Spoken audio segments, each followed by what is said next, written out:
What's going on, guys? Dale7402 back with another episode of Ringside Republic. This is going to be your review for Monday Night Raw, May the 8th, 2017. Guys, before I get started into the review, we got some news here that I want to go over real quick. First, it's news of Ember Moon. Ember Moon is injured and will be out of TakeOver Chicago. We thought that the injury angle that WWE was using was just storyline, and it still may be, but regardless, she is injured and she will be out and will not be taking part in TakeOver Chicago. The other more huge story that I have is on Braun Strowman. Pro Wrestling Sheet is reporting Strowman is injured and scheduled to be out for anywhere from 1 to 2 months after tonight's Raw, while he gets a procedure done on his elbow. It says here that timeline means he will be missing both Extreme Rules and Great Balls of Fire, where he was rumored to have matches with Roman Reigns at Extreme Rules and Brock Lesnar at Great Balls of Fire. So guys, it looks legit. Braun Strowman actually is injured. He was on the show tonight, and he got pretty physical in their match, which we'll talk about later. It wasn't a match. It was more like a brawl with Roman Reigns. But he's out. It looks like from 1 to 2 months here, he's going to miss the next 2 Raw exclusive pay-per-views. So, guys, I don't know what that means. I'm sure that everybody over at WWE headquarters are scrambling to figure out what the fuck to do next. Braun Strowman factored into their plans, and I'm sure they're going to be struggling from here on out to try to make ends meet, which means we're probably going to get either something awesome to make up for it or something shitty that they just throw together at the last minute. But regardless of that, Ember Moon and Braun Strowman out for the next couple months. Alright, guys, we got Monday Night Raw tonight. Really nothing special. It started off decent, but it just, for me, during the Tag Team Turmoil match, it just fucking took a nosedive, and it got very boring very quickly. Dean Ambrose kicked off the show receiving a phone call from Kurt Angle saying that he said he received a phone call from Kurt Angle and told the guys out back to hit his music. He's got a very important announcement, which was that he spoke with Kurt Angle, and Kurt Angle had made him the acting Raw general manager for the night. The Miz then comes out and says that he spoke with Stephanie, and she made him co-GM for the night. Pretty much just setting up for the fact that Kurt Angle's not there tonight, so we're going to give the show over to these 2 idiots and see what they can do with it. Braun Strowman comes out wearing a sling, and thank you Strowman chants were still loud as they could be. People are still very much pleased with Braun Strowman beating the fuck out of Roman Reigns, and the thank you Strowman chants were very loud at the show tonight. He says he don't really care who's running the show as long as he gets what he wants, and what he wants is Roman Reigns. He's not done with him, and until he is, he wants Roman at Extreme Rules.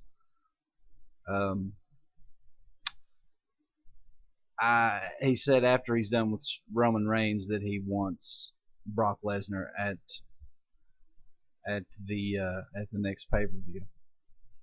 Guys, I don't really know what the fucking point of all this was. If they knew that Strowman was already injured and that he was going to be out for a while, I really don't see the point of him coming out and saying this. But Kalisto came out and basically said that he's not done with Strowman, because technically he beat Strowman in the dumpster match and he wasn't done with him.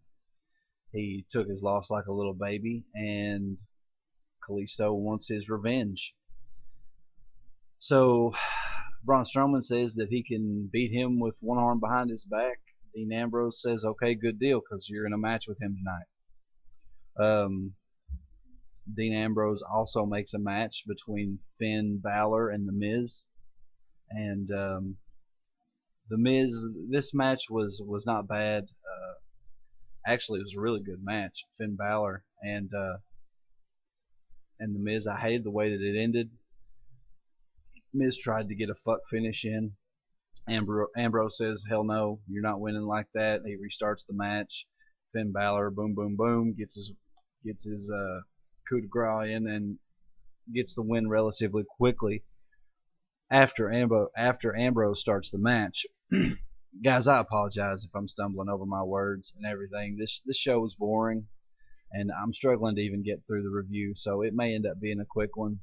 But for the most part, this show sucked, guys. So Finn gets the win over The Miz. Alexa and Nia Jax have a segment backstage where back in the back where Nia says, "Did you mean what you said about me last week? Do you really think I'm great?" Alexa says, "Yeah, of course, you know." So Alexa says, "Good, then I want a shot at the title. You know, after you're done with Bayley." Alexa says she'll try to see what she can do, and for the meantime, Alexa Bliss has got herself a new best friend in Nia Jax. Alexa and Mickie James have a match in which Bayley came out with Mickie and Nia came out with Alexa. Alexa wins with a, you know, and I don't really understand this, guys. Mickie James was heading to the top rope to do something, to do a move, and Alexa just gives her a punch, like a punch to the face or an elbow or a forearm or something, and Mickie just falls and Alexa gets the win. It was very fucking stupid. Like, Alexa just punched her in the head and she fell off the top rope, and that was the end of the match. Didn't make no sense to me, guys. I don't know. Does Alexa Bliss not have a finisher all of a sudden? Because I know she's been winning with the DDT the last few weeks. It's very, very strange to me that Alexa would get the win like that. I don't really know what they're trying to do with her.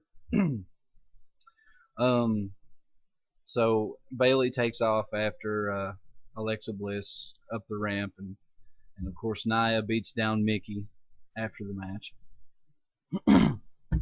And that's about it. Backstage, The Miz makes a match between Dean Ambrose and Bray Wyatt for the main event.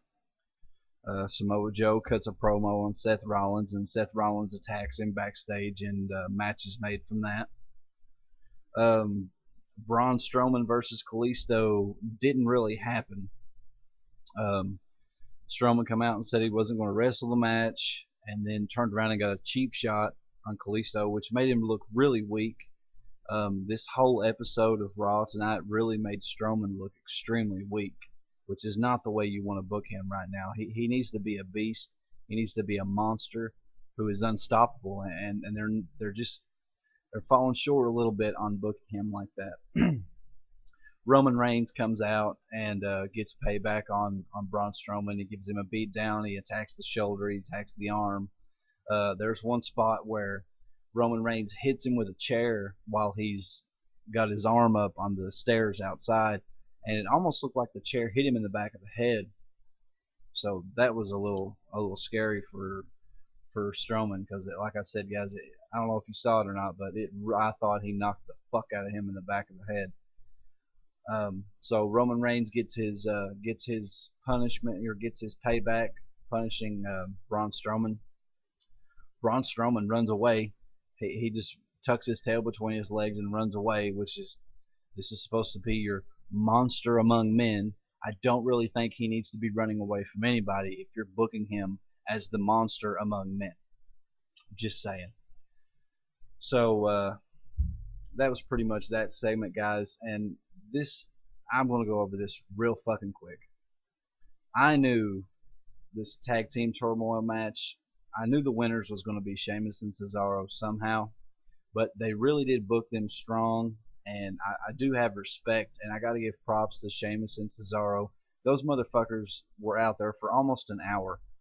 They wrestled, what was it, 4 matches straight, 4 or 5 matches straight, and they cleaned the table. You know, they had a clean victory. They beat all of the teams and won their #1 contendership for the tag team titles. The Hardys come out, Delete Chance go crazy, and Sheamus and Cesaro take off while the Hardys are in the ring.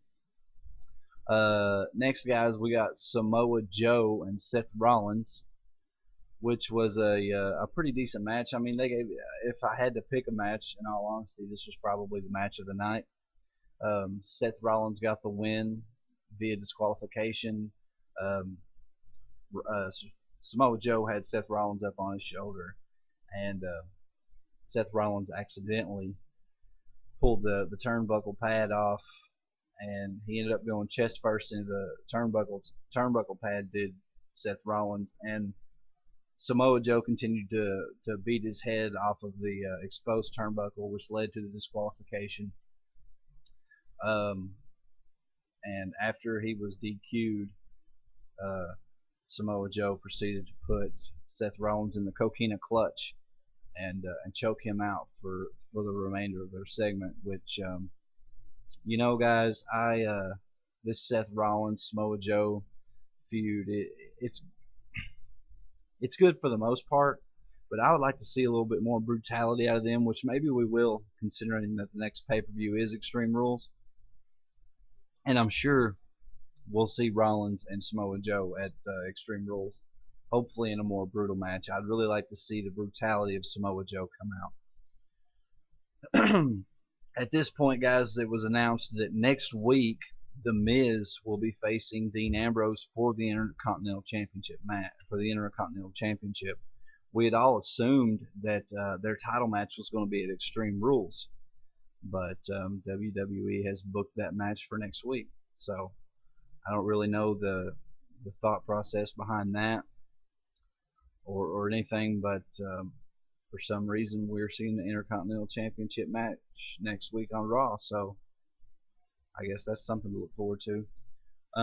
T.J. Perkins and Jack Gallagher. T.J. Perkins defeats Jack Gallagher via pinfall with a roll-up and a handful of tights.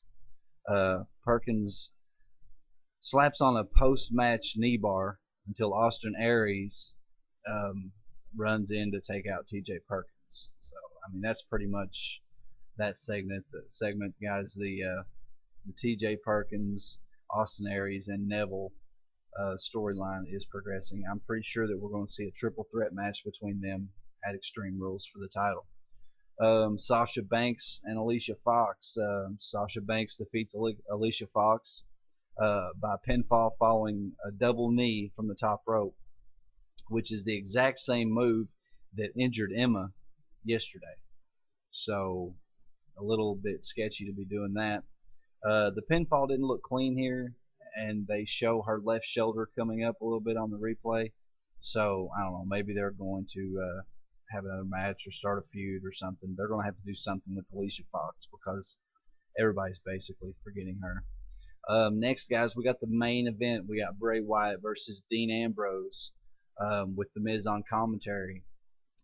Decent match for the most part. It is what it is. I mean, it's Dean Ambrose, guys. He's not really that awe-inspiring to watch in the ring. But Bray Wyatt actually got the win via Sister Abigail. The Miz was at ringside and posing with the IC title, getting Ambrose to hit him with a suicide dive. But he created an opening to hit him with the belt outside before he rolled him back in to Bray Wyatt. So Bray Wyatt got the win here, guys. Miz attacks Dean Ambrose and cuts a promo saying how he'll win the title next week on Raw, and it will be awesome. So, guys, that's pretty much your Raw review. Honestly, if I give the show a ranking, fucking four out of 10, I guess. It was a shitty show, guys. There really wasn't nothing special going on. The main thing about this review and this news, guys, is the fact that Braun Strowman is going to be out for the next couple months. So I don't know what we can expect to see. I would venture a guess to say that next week on Raw they're going to start the build for something different.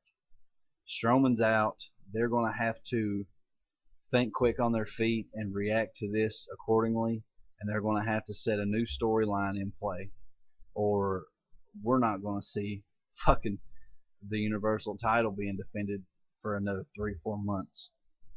So, in my opinion, I would say that more than likely the only real story that they've got to go with right now is Finn Balor. You got Seth Rollins, who's embroiled in a feud with Samoa Joe. They could go that way, but I kind of doubt it. Maybe we see Finn Balor versus Brock Lesnar, in which case, that may not be bad. I don't know. I don't see how they can really book that because Finn Balor stands no chance against Brock Lesnar, guys. We just can't. I know it's wrestling and it's all predetermined, but it's really, really going to be hard for us to believe that Finn Balor could beat Brock Lesnar in a one-on-one competition. So it is what it is, guys. We'll have to see how that works out. That's your Monday night review. I'm sorry if it sucked, but the show sucked. So there isn't a whole lot to get excited about here. Follow me on Twitter at Dale74021. Pledge me on Patreon, patreon.com/Dale74021. This video is also going up on VidMe, so if you guys are on VidMe watching, give me a follow. I've got to get my followers up to 50. I've got to have at least 50 followers before I can be a verified content creator here on VidMe. So do that, guys. If you're on YouTube, hit that like button, hit the subscribe button, and we will see you tomorrow with your SmackDown Live review. Hopefully it will be better than this one. Have a good one, guys.